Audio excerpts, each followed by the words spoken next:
I'm firmly committed to scientific perspective in, as it were, extending our knowledge. As you say, I have a long history with rationalism, dating right back to the days when Dora Russell was president in the UK. And really, it's been very, very remiss of me since I arrived in New Zealand not actually to get round to signing up with the rationalists before now, but it's been really good that from time to time I've at least kept contact with individual rationalists, people like Liz, Felicity and others. Today what I want to do is really, I'm afraid, exploit your expertise. And I've taken to doing this with rationalist meetings, I'm afraid. I start thinking about things and then I think it would be really good to see how other people whose judgments I trust react to the kind of ideas I've been forming.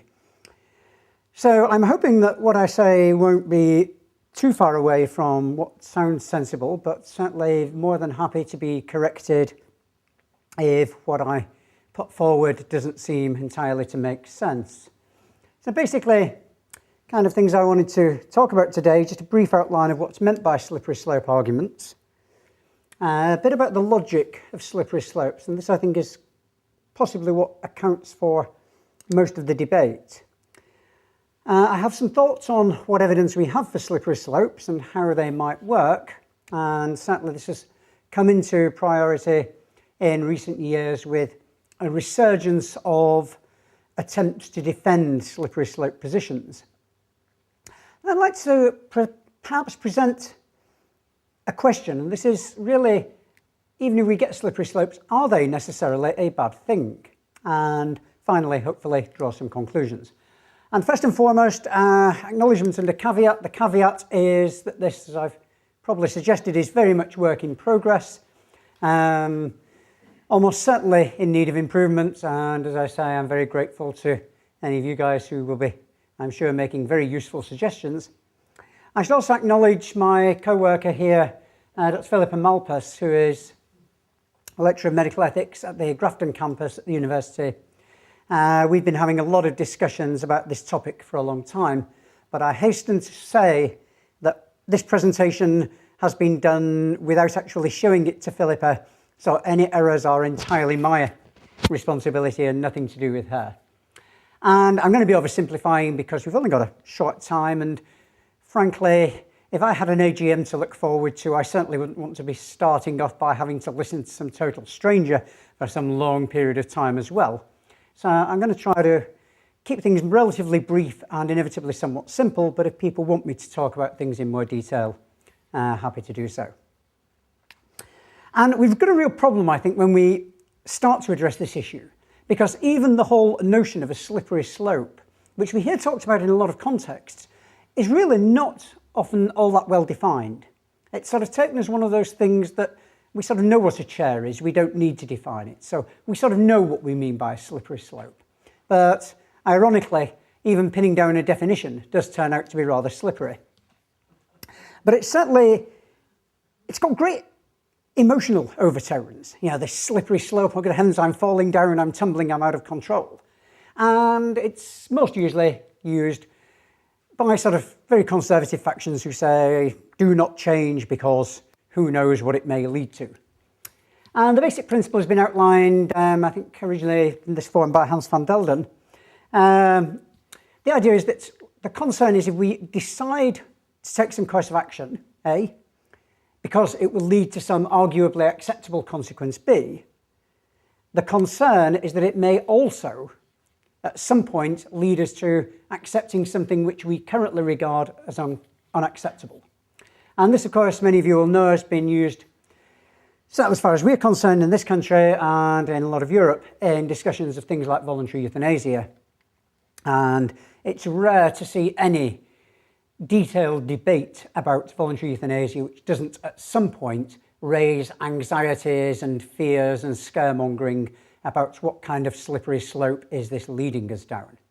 I have to say, my prejudices here, first, I find the Christian church are particularly prone to bringing vague notions of slippery slopes into arguments. I should also declare an interest, for what it's worth, I'm not personally particularly in favour of euthanasia. I'm not also in favour of cutting people's legs off. I do, in both cases, accept that from time to time that may be the best option.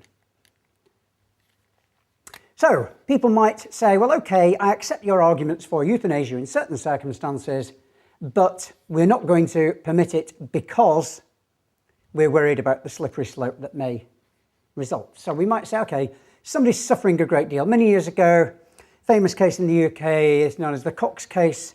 One was dying of terminal cancer. She was suffering from a then little understood problem known as paradoxical pain. Now, as you probably know, you suffer from cancer, we have really, really, really good pain management. And things like opiates work incredibly well in pain control in cancer pain for most people. But there occasionally seem to be people for whom opium either is not effective or indeed may be counterproductive. And this poor woman had exactly that kind of characteristic. She had reached a point where even being touched was painful, where her bones were so brittle that if she rolled over, bones broke. The family and she pleaded with the consultant, Dr. Cox, to put an end to her suffering. He eventually injected potassium chloride, which caused her heart to stop. He was subsequently prosecuted and found guilty. But there was, I think, a great public sympathy that this was the sort of case where you could understand why someone might feel it was the right thing to do, but the law would not condone it, partly because of these problems that, oh, well, if we start condoning that sort of thing, where will it all end? And so we start saying, oh, well, next thing you know, people who are no use to society will be being killed off. The people with mental handicaps, the people with disabilities, the old people, and so on. What's new about that? Well, exactly.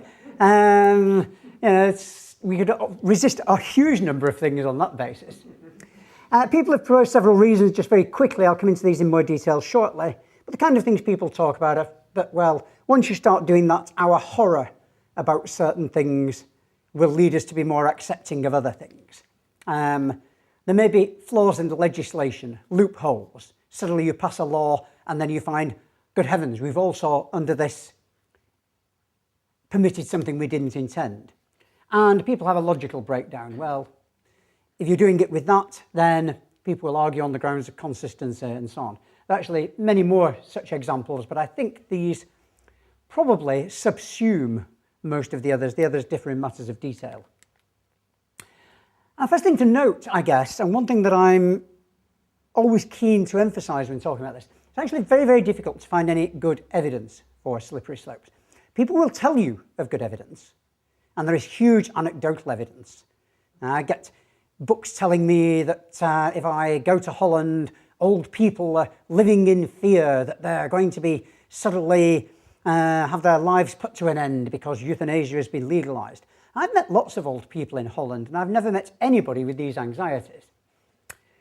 There's a really nice article some years ago in the New England Journal of Medicine in which these guys, McKeown is a major spokesman for the UK Christian Medical Society, arguing that since the legislation in Holland, then the unwanted consequence, which we might see as the ending someone's life when someone hadn't made a request, had increased to a level of what they say is 0.7 to 0.8% of cases, actually 0.7 to 0.8% of euthanasia cases, I think.